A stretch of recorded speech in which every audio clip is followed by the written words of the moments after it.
This is Twit. The Wall Street Journal reports Google is working on a set-top box for your television with a motion sensor and a camera for things like Google Hangouts. A prototype was reportedly shown off in secret at the Consumer Electronics Show this past January.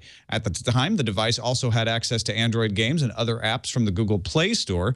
Google's Sundar Pichai told All Things D earlier this week that Google TV would soon be a full-fledged Android television. Amazon grew its revenue by 22% year over year between April and June to $15.7 billion, but also posted a loss of $7 million versus a $7 million profit in the same quarter last year. So answer, why?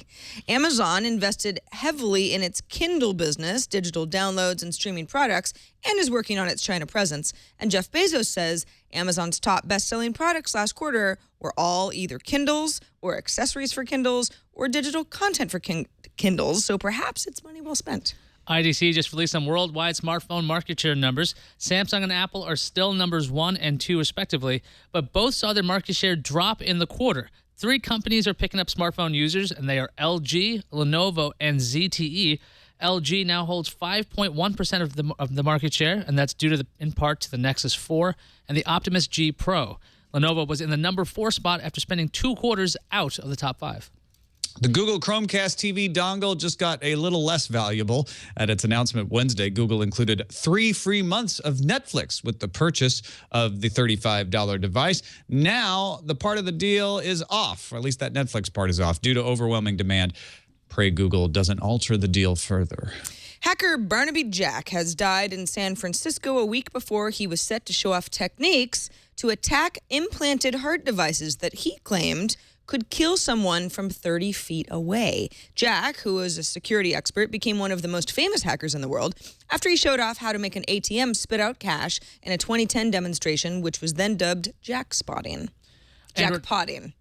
Android 4.3 is out, so that means people are digging into the code to find out what's in there. Now, Android police found that the latest version of Android could support up to 640 DPI, which suggests it could run fine on a 4K display.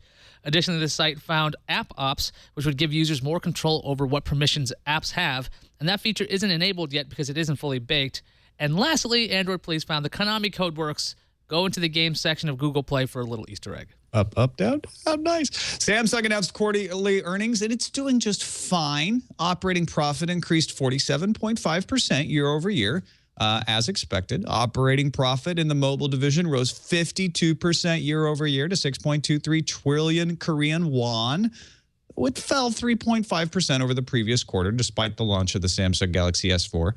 Strategy Analytics estimates Samsung is now more profitable at making phones than Apple. It was a nice quarter, Samsung. You have nothing to be ashamed of.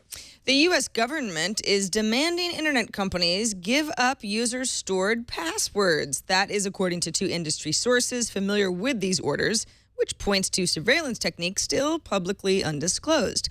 Now, of course, if the government has access to an encrypted password, that credential could be then used to log into an account or even impersonate the user. Obtaining it would also aid in deciphering encrypted devices in situations where passwords are reused. Good news for Zynga. The game company reported revenues of $231 million, down 31% from a year ago, and a loss of 1 cent per share. The reported daily active users of 39 million is down 45% from last year, and their worst reporting ever. How is this good news? Wall Street actually expected them to do a lot worse. New CEO Don Matrick also announced the company would no longer pursue a real money gambling license in the United States and instead focus on free-to-play social games. I guess Wall Street was expecting them to be set on fire this year. Okay, so the BBC reports that the UK pornography filtering system is controlled by Huawei. UK-based employees from Huawei get to decide what sites and content are blocked. It's no secret that the UK and US have raised concerns about Huawei's ties to the Chinese government, and the company still maintains those concerns are unfounded.